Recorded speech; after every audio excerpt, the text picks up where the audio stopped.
Une autre équipe des plus performantes et qui fait également la fierté des URSS est celle des artificiers spécialistes en pyrotechnie.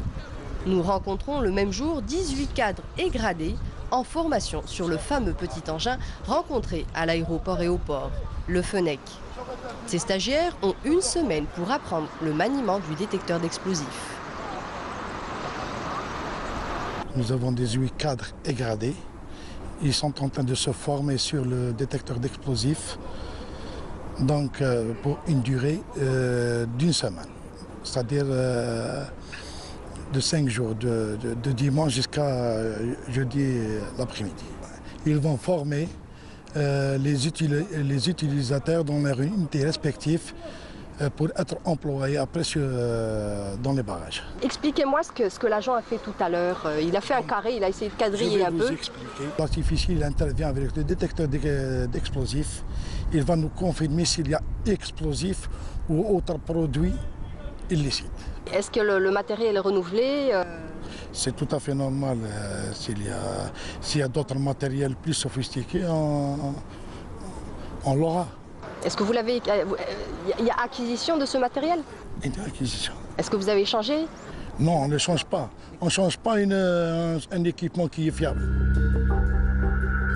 Une fois le cours terminé, le chef des artificiers nous emmène voir les équipements utilisés en cas d'alerte à la bombe ou la découverte d'un bagage suspect. Il nous présente un robot mobile d'intervention à distance pour la neutralisation d'engins explosifs. Donc il est équipé de 2 caméras. Caméra numéro 1 et caméra numéro 2. Toute l'opération est visualisée à partir d'un moniteur. Le département dispose également d'un scanner à rayon X pour les colis, ainsi que de canons à eau dernier cri. Le système d'inspection à rayon X pour voir tout ce qu'il y a dans ce colis à travers le système là. Le système. Et ici, on voit ce qu'il y a à l'intérieur de ce colis pour que l'artificier sache comment il va intervenir. Il est équipé d'un système de vision laser et de vision télescopique. Donc, on peut tirer à 15 cm de l'objectif, à 8 mètres et à 15 mètres. C'est-à-dire à 8 mètres, c'est une sécurité supplémentaire pour l'artificier, ainsi que la distance de 15 mètres. Donc, on tire avec de l'eau ou avec des projectiles. Qui sont? Des projectiles fluides. Qu'est-ce qu'il y a à l'intérieur? C'est de l'eau mélangée avec de la poudre de zinc. Qui a effet de neutraliser l'explosif. De neutraliser l'engin explosif par la dislocation des composants électriques et électroniques. Côté protection, une combinaison spéciale sert à protéger l'artificier en cas d'intervention. Il faut dire que le terroriste ne lésine pas sur les moyens et n'a de cesse d'inventer toutes sortes d'enveloppes pour ses bombes artisanales.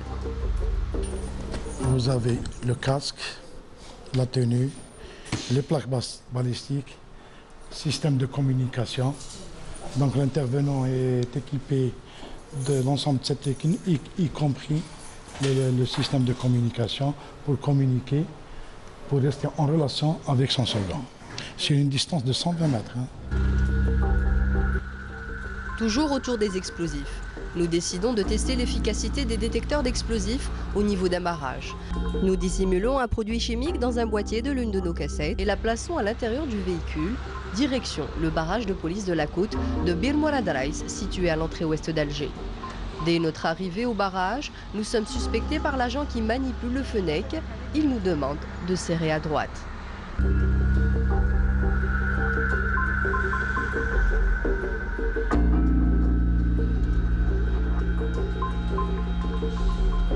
L'opération commence. Vérification des papiers.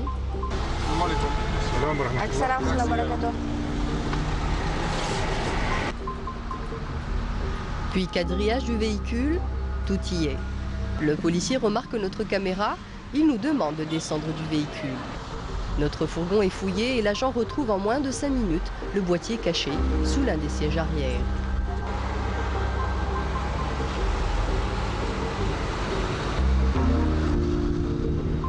Je m'empresse alors de présenter mon ordre de mission et explique la situation aux policiers. Entre-temps, le caméraman qui n'a pas éteint la caméra continue à filmer. Nous sommes finalement autorisés à filmer à découvert.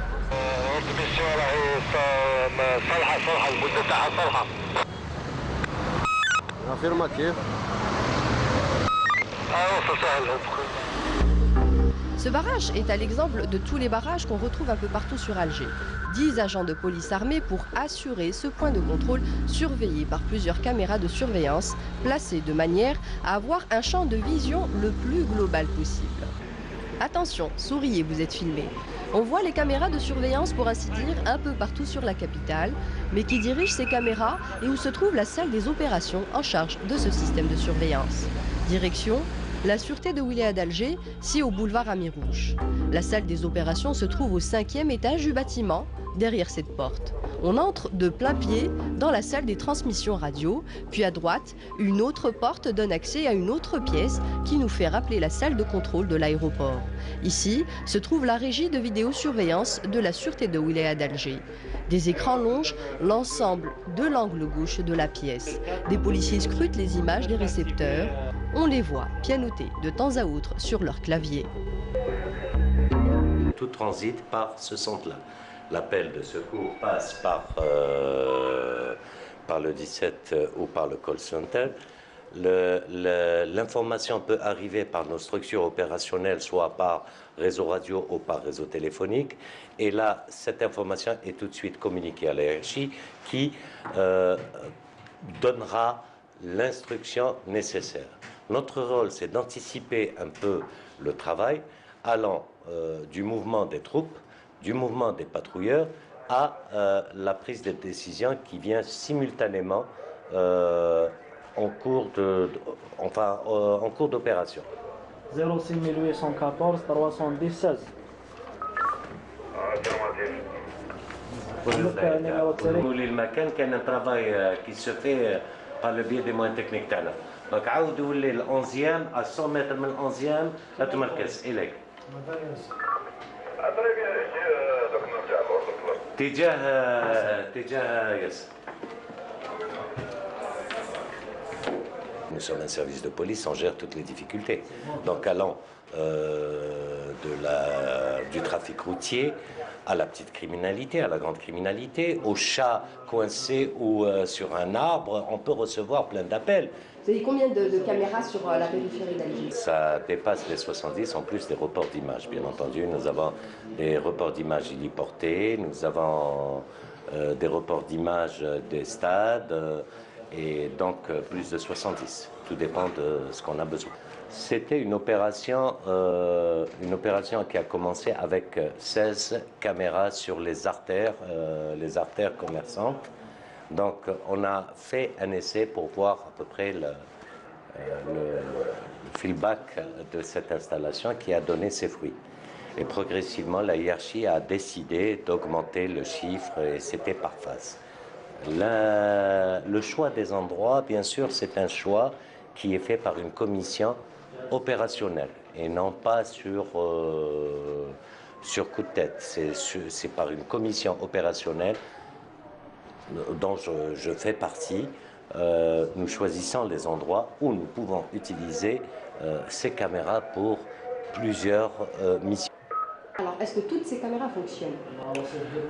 Toutes ces caméras fonctionnent. Vous allez voir des écrans noirs, c'est des écrans pour les reports d'images. Par exemple, les écrans pour les stades et le report d'images héliportés et tout ce qui s'ensuit. Donc, vous pouvez voir certains écrans noirs éteints. Bien entendu, il n'y a pas de rencontre, il n'y a pas de survol pour l'instant. Donc, on les éteint.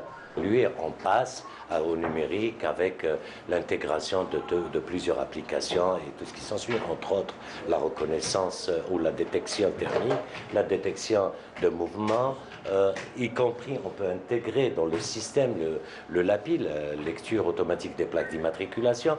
C'est-à-dire que maintenant, c'est tellement vaste, on peut intégrer toutes les applications dont on a besoin. Toujours autour de la télésurveillance. Mais cette fois-ci, on met le cap vers l'unité aérienne de la Sûreté nationale de l'aéroport de Dar el Beida. Cette unité a été créée dans le cadre du plan de modernisation des moyens utilisés par la Sûreté nationale en 2003, afin de rendre l'intervention des forces de police rapide et efficace. Nous assistons donc, dès notre arrivée, à un briefing. On parle de vitesse du vent, de météo, de vitesse de croisière, de l'itinéraire, ainsi que de la durée du vol et du poids de l'hélico. Ici, tout est étudié à un détail près. Une masse de 2300 kg, ça ne fait qu'on ne peut prendre que 50% de carburant. Émission, on a trouvé des gens qui vendent du sable, on a arrêté quelques-uns. Maintenant, le deuxième vol, le deuxième itinéraire, c'est là au Cap-Sud. L'unité aérienne compte en tout et pour tout 8 pilotes formés à l'école supérieure de l'air de Tafraoui, une école militaire à la base. Ces pilotes ont ensuite été formés en tant que spécialistes en aviation de police à Oxford Air Training School en Angleterre. Ils se relaient à tour de rôle en système de brigade. Ils ont la lourde tâche d'assumer leurs responsabilités sur l'ensemble du territoire algérien. Une fois sur le tarmac, l'on rencontre enfin l'engin de toutes les convoitises, un hélicoptère bleu et blanc dont la police est si fière. Cet écureuil, AS-355N, a été commandé chez les constructeurs Eurocopter et Turbomeca. L'unité aérienne en possède 4 en tout.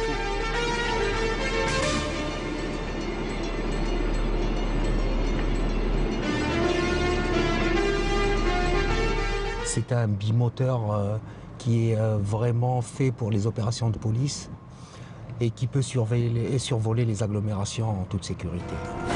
À l'intérieur du hangar, on retrouve les autres hélicos. Les techniciens et les mécaniciens préparent l'hélico prévu pour le vol. Le caméraman s'approche pour filmer à l'intérieur de l'hélico. Il est sommé de descendre, car ici, personne n'a le droit de toucher à l'appareil, à part ceux qui l'entretiennent. Mesure de sécurité oblige.